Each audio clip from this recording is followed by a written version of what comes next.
In this episode, I'm putting together the water system for my Stealth van. Not only has the Starlink arrived, I've also ordered loads of other stuff to really step the build up and to finish a lot of the stuff in this sort of area so that I can actually start to finish the van, basically. So just arrived this morning, we've got the half of the kind of the water set up, including the water pump. I've gone for a Seaflow 20 psi pump. Fine, all the fittings that I need to connect all the hoses and the appliances and things together. Enough hot water and cold water tubing, and some things from Amazon to actually just tie the tubing down basically when it's in place in this kind of area.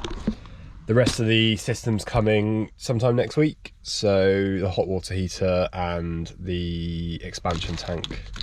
And that should be everything for the water system. Gas pistons. Those are for the bed that I'm sitting on, allowing it to kind of automatically raise up and down without it slamming, which is gonna be nice. Lastly, I also picked up all the plywood that I need for the cabinets to finish those, and 2 metal bars. This is to make my sliding bed extension mechanism thing. So one of these bars fits inside the other one. I'm going to cut those both in half, and then those act as essentially like supports for the bit of bed that slides out. I'm going to kick things off with getting these gas pistons installed on this bit of the seat, because I don't want it to obviously drop and slam. So there's little instructions on the packet in terms of like distances that you have to kind of put these away from the actual the wood. So we'll just measure that up. I think it's about 25 centimeters away, and we'll get that screwed in.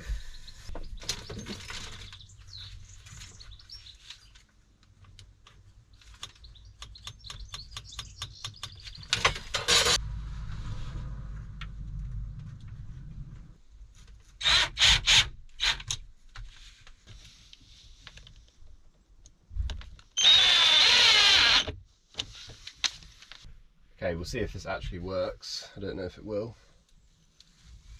Jesus. Ah. It works. It's pretty tight. Let's see.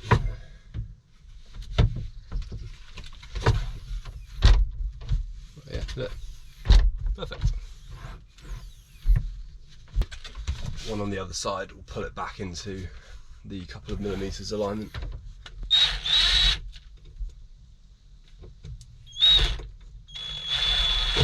It's number 2 in. Ooh, stiff there.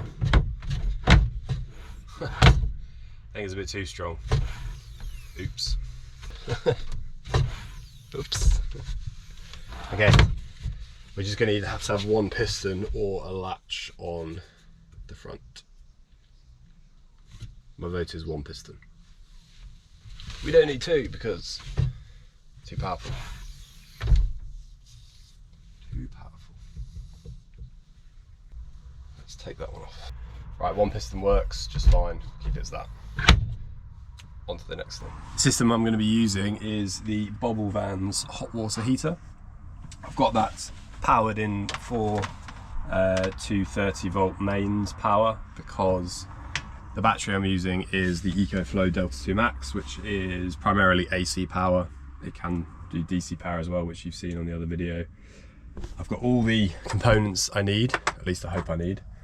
We've got the expansion tank down there, the water heater, the Seaflow 20 psi water pump, all the fixtures and fittings, the little push fit widgets, whatever you call these, pre-pump strainer, tubing.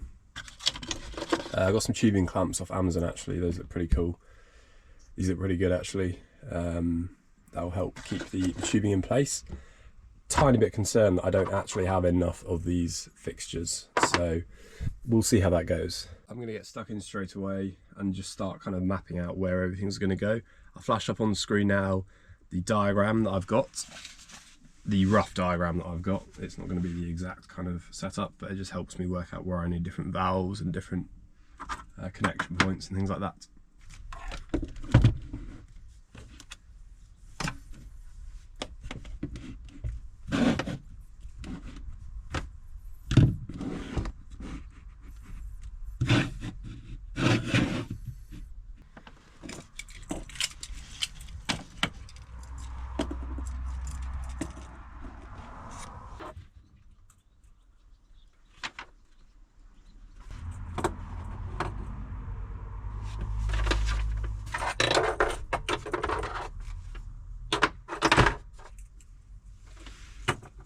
I've aligned everything up roughly where I need it to be just to work out all the connections.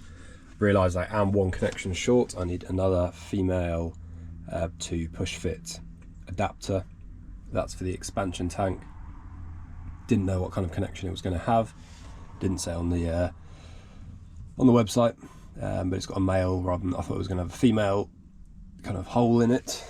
So I overbought the male connectors, but I need a female one. So I've got to get one of those for the hot water bit to work. So we'll get that ordered, hopefully it'll come tomorrow.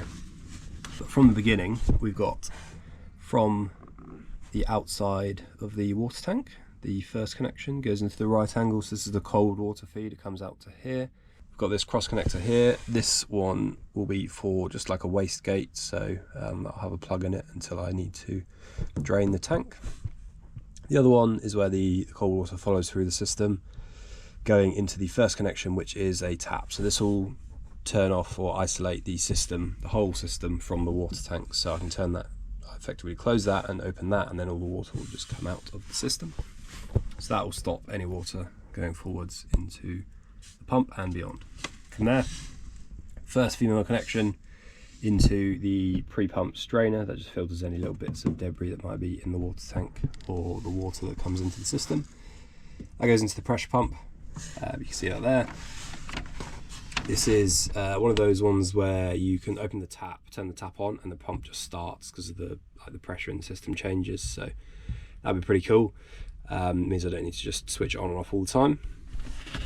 Into another female adapter there. That goes into the next cross connector.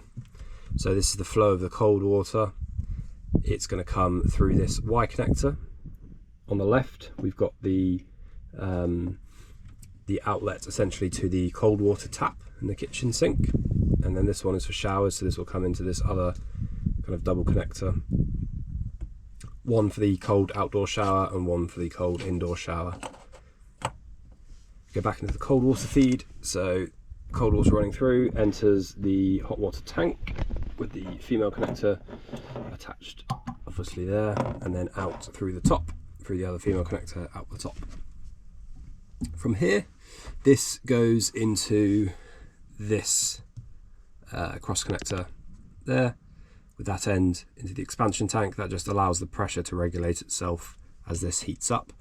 It just means that, yeah, it doesn't like blow up. Basically, the system overpressurizes. This kind of releases pressure through the valve in the top of the expansion tank.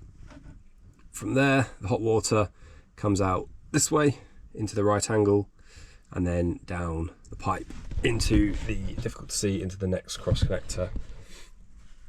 I've got a Y connector here. This goes to the indoor and the outdoor shower. So we've got hot water outside, hot water inside. And the last one going that way goes to the hot water tap in the kitchen.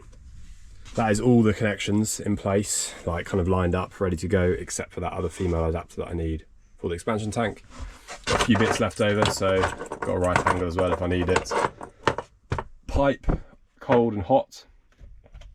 PTFE tape for the screw connectors so they don't leak. Obviously the pipe fittings, these get pushed inside the pipe to just kind of keep them rigid where you put them into the push fit fittings. Stop connectors, that's for the pipe waste, sorry, the tank waste gate out that way, and anywhere else that I need to plug the system temporarily when I'm not using it. We're good to go. I don't think this is going to be particularly easy to film because of how fiddly and how like small the area is that I'm working. What I'm first going to do is use the PTFE tape and secure all the female and male connectors in the system. just to get those in place. Obviously wrap the PTFE tape around there and then secure them on, and that will allow me to begin the build.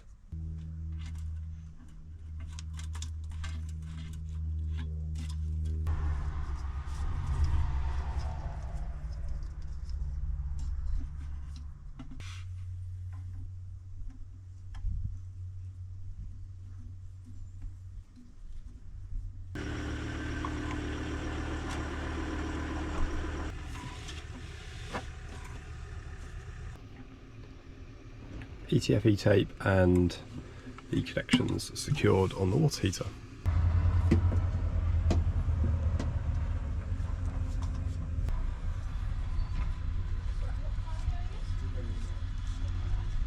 Can't quite fit this male adapter into the socket on the water tank because there's quite a bit of plastic that I had to drill out and it's still kind of sticking out, so it's not going all the way through. What I'm going to do is use this heat gun and an old screwdriver, just heat up the end and then just kind of melt the plastic inside, just so I'll actually allow the push fit screw adapter thing to go all the way in.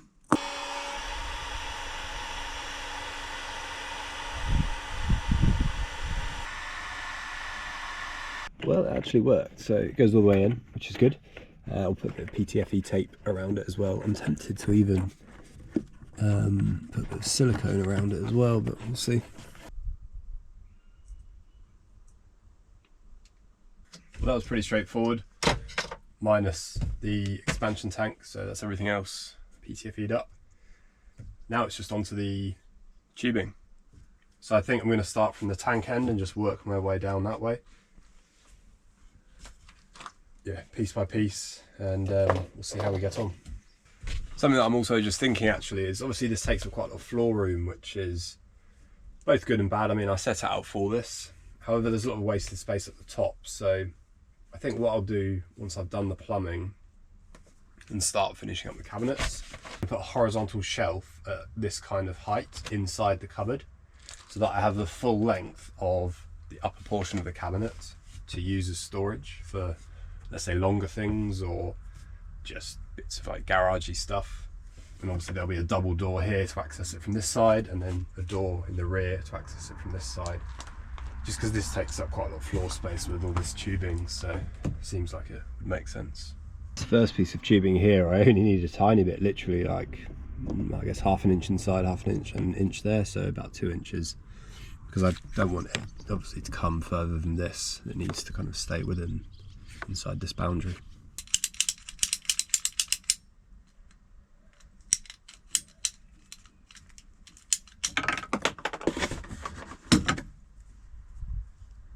Nice. And into the tubing you pop these tubing kind of reinforcers, so they're just hollow, they just go inside. It keeps the structure of the tube when it's actually getting inside, pushed into the push fit adapter. Quite stiff. There we go. So yeah, it keeps the pipe rigid, although the pipe is very rigid anyway. If I'm correct in thinking, these just get pushed straight inside, and then that's it. We'll see if it works. It works. It's not coming out. I think there's little metal things inside. I don't know if you can see. Yeah, you can. They grip onto the plastic, so they just don't let it out. That's how it stays in. Stick another one of these pipe reinforcers in the end.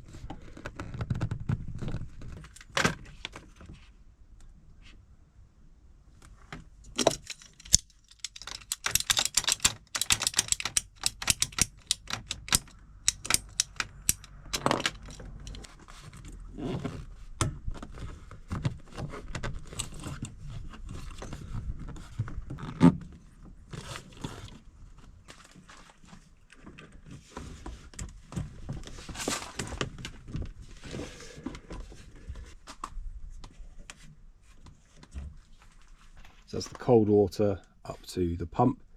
Pretty quick to do actually, pretty straightforward, so it's not too bad. I think I'll tighten this down and tighten this down with those kind of clips that will attach to the floor to keep that rigid, and then obviously it curves up into the pump.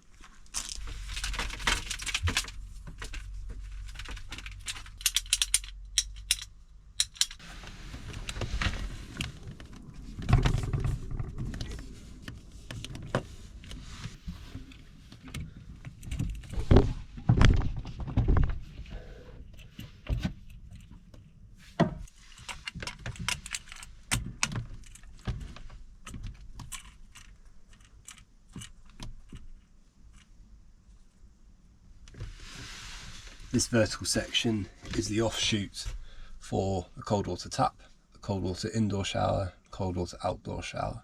Having this vertical because I want it to move over the top of the pipe underneath the shelf that's going to sit here. I can fix the pipe into the shelf and then it will come all that way into the kitchen section over there.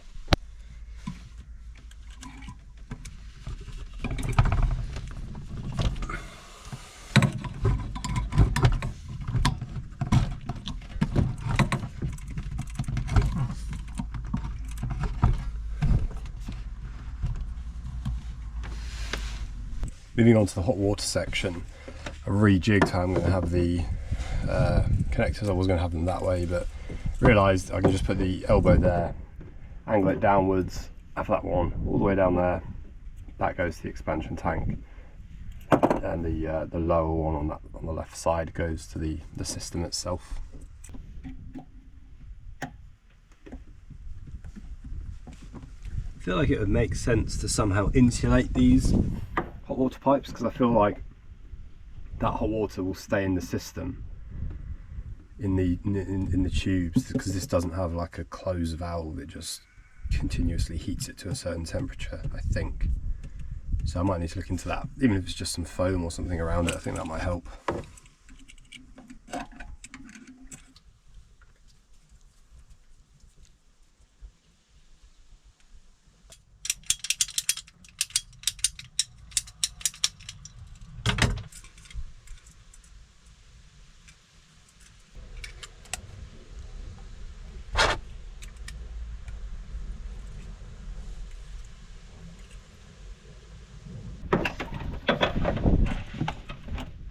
In terms of the actual plumbing, that's as much as I can get done right now, because I am obviously missing that connector between the expansion tank and the hot water feed, which means I can't actually test out the system just yet, as well as a couple of right angles for the top pipes there. So I'm going to get those ordered tonight for tomorrow.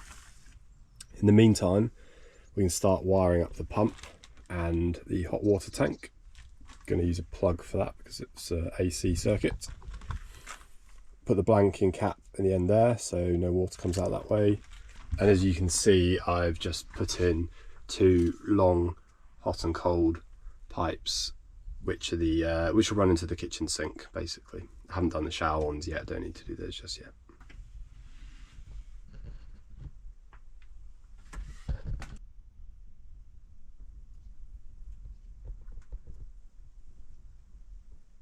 To get the water pump wired up, I want it on one of these rocker switches, so I can turn the pump on and off. And I'm going to put that into the wood panel I've put together with the rest of the electronics. So the actual pump itself is just a dual twin cable, negative and positive. These rocker switches just go in line on the live wire, and then I'll attach another live wire that will go into the positive on this terminal here. That'll make the pump work. I can dry test it out. The pump can actually run dry, so that'll be pretty good. I'll be able to test that in a second once I've actually made this work. Put the rocker switches in. I am going to use the hole drill bit, and obviously that's going to sit in there. Yeah, just giving me the option to turn it on and off when I need to. This is kind of one of those things where I wish I had done it beforehand, but is what it is. Problem is, this is going to make a massive mess as well, which is kind of annoying.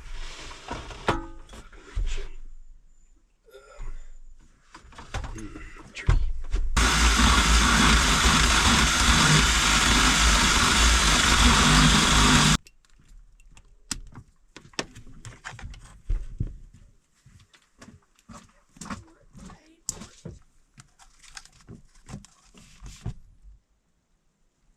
was incredibly fiddly, but I got the switch in and it's all wired up now. So we've got the water pump in on the second fuse bit there, all wired up underneath to the pump. I will tidy up all these wires and everything once I complete the full system. But let's plug this into the power source and just see if it works. Okay, power's plugged in. Let's just turn the master switch on for the fuse board. Just double check that it's working with the fan. There's the on switch. Fan's working, so we know the power's going through. And this is the switch for the pump. So let's turn this on. Perfect.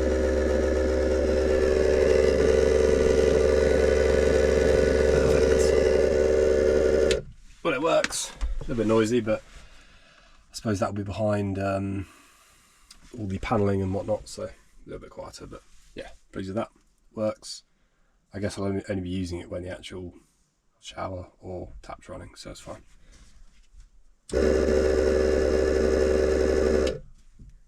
Last bit of wiring for today is the 3-core plug for the water heater. I won't film that, it's kind of obvious. The live, neutral and earth all match up onto the plug. Straightforward wiring. I won't be able to test this today. Well, I don't think I should test this today and turn the heater on until it's all kind of working and it's got water in. It does say on there, don't turn this on until it's full of water. So listen to those instructions. But yeah, that is the wiring all done for the heater and the pump. While I wait for the last bits of the electrical and plumbing system to arrive, they should be here tomorrow, I'm going to seal up the back of the cabinets with the kind of final plywood sheeting, at least cut it to size, get it all ready to go, ready to be painted. Reason for this, on the rear, I'm going to be having some electrics and some plumbing. So at the top, obviously we've got this cable that's going out to the reversing camera. That's going to have to come through a grommet in the actual rear panel itself. So what I'm going to do is put a panel in on the panel, and that's going to have a switch for a light that's going to, like a little floodlight that's going to just pop down and light up the ground down here. It's actually one of the ones that came with the Ford that was mounted to the back. I've taken it off and repurposing it. Second, I want to have a USB-C charger in the back as well, so that's going to be up here. So 2 bits of electronics in the top. I've already got those wired from our first fix wiring ready to go, so I just need to run the cable up to the top. Second thing, the rear shower is going to sit in the back here behind the door, so I just want to get that ready to kind of put in place so that I can plumb that in and making sure there's enough, room for it all to fit.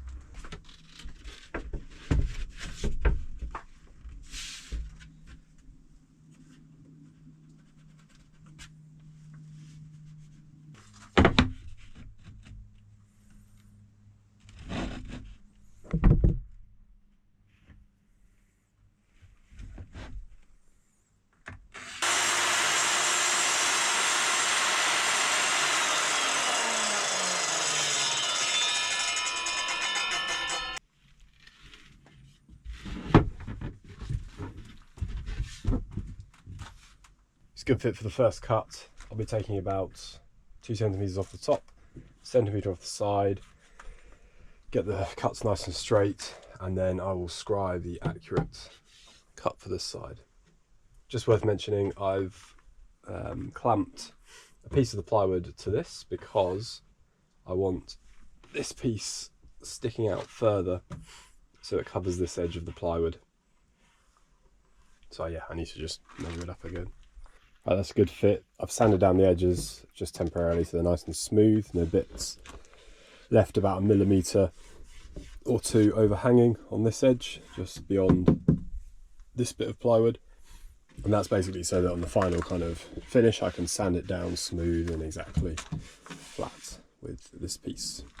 The more panels like that I cut out of one piece, the better, because this stuff is quite expensive. So yeah, just reusing that same piece. You can see around the back. Fits nicely. So same drill, I'll cut this end off and we'll get it scribed up. This has actually got a curve in it, so I'm going to need to yeah, scribe this one properly.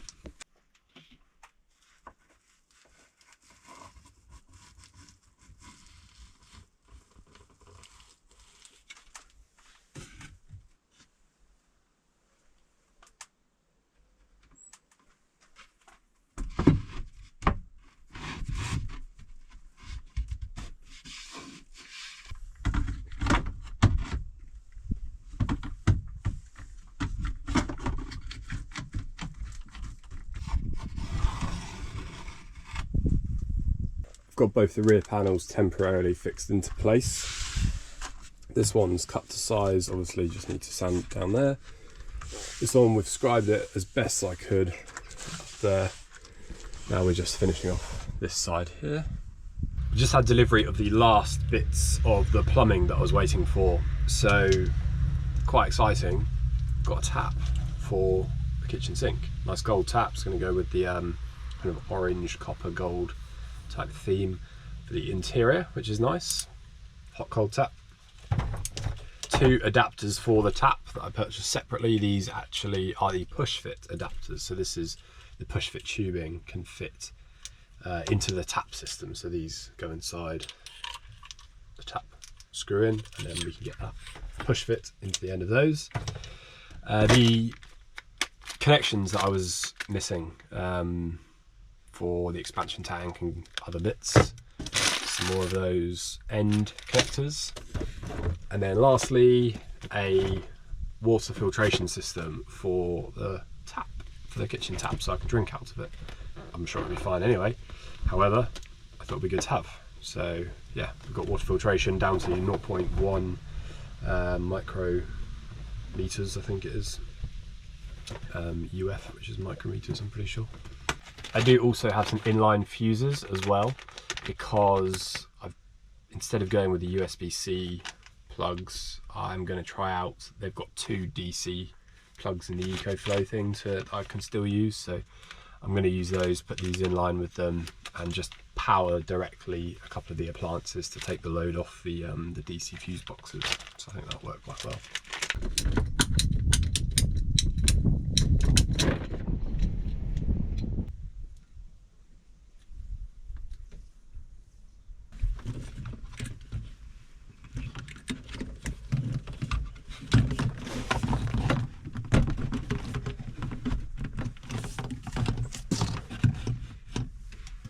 Most of the connections have now been made. I put stoppers in the cold indoor shower and the hot indoor shower because I won't be using those yet and setting the shower up inside.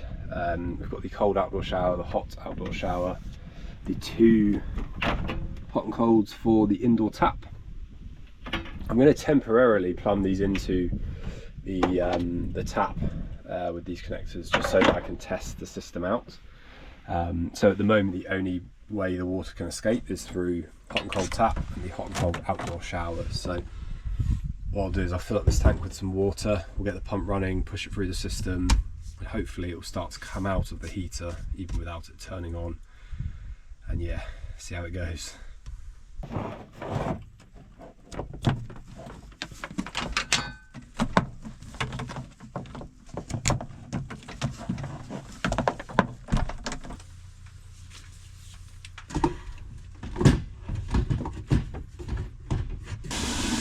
Okay, we've got the tank filling up.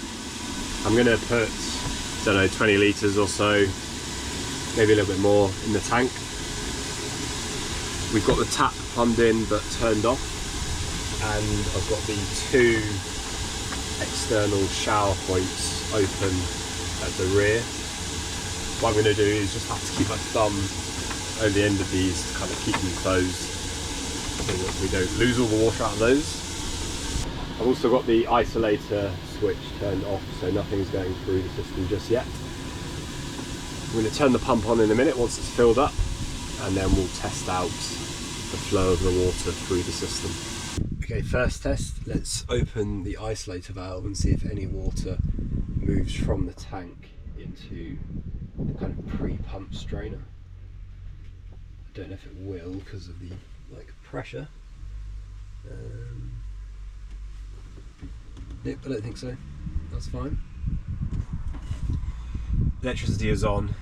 turn on the pump. A little bit noisy, being not screwed down or anything like that, so please excuse the noise. The pump's going on in a few seconds. I'm expecting water to squirt out of the cold water external shower. We'll see.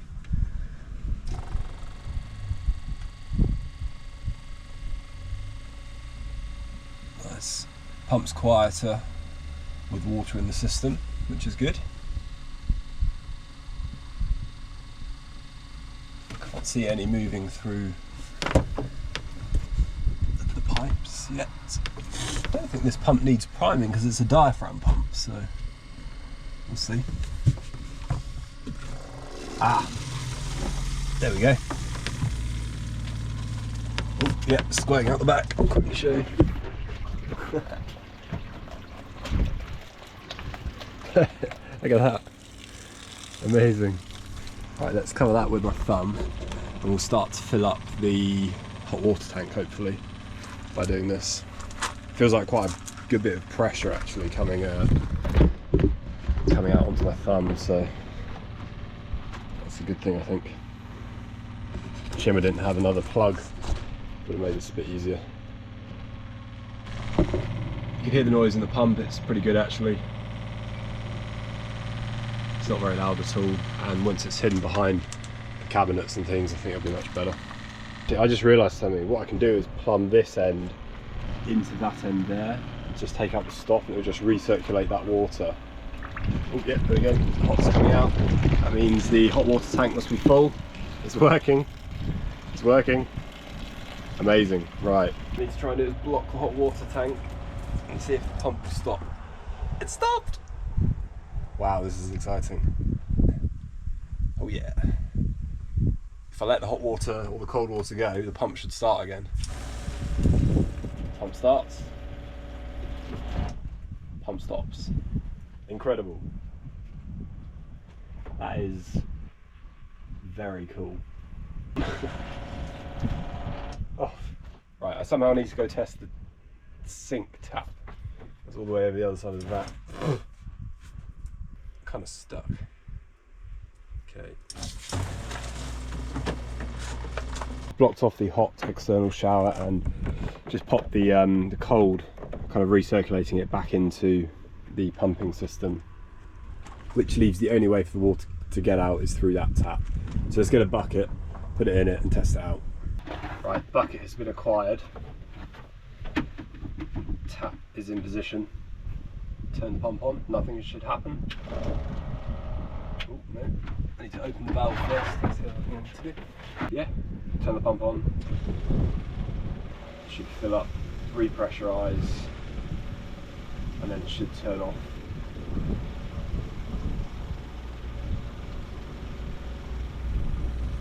I think. Let's just get this water out of the system first. Cold. Pump won't be turning off because there's air in the system. So I've got to try and get rid of it somehow first. Alright, I've tested the tap, it does work. There is still a little bit of air in the system, but I managed to get most of it out. I think what I'll have to do is probably drain the whole system again when it comes to the final install, the kind of completion of it. Before kind of priming everything, priming the whole system. A couple of observations so far is I did spill a bit of water, but it's good I've got the lino there. There's no other leaks in the system, which is good. What I do need is a isolator valve and a drain valve somewhere along here so that I can drain the hot water tank without having to, like, I don't know, pull it through the system in some way or another.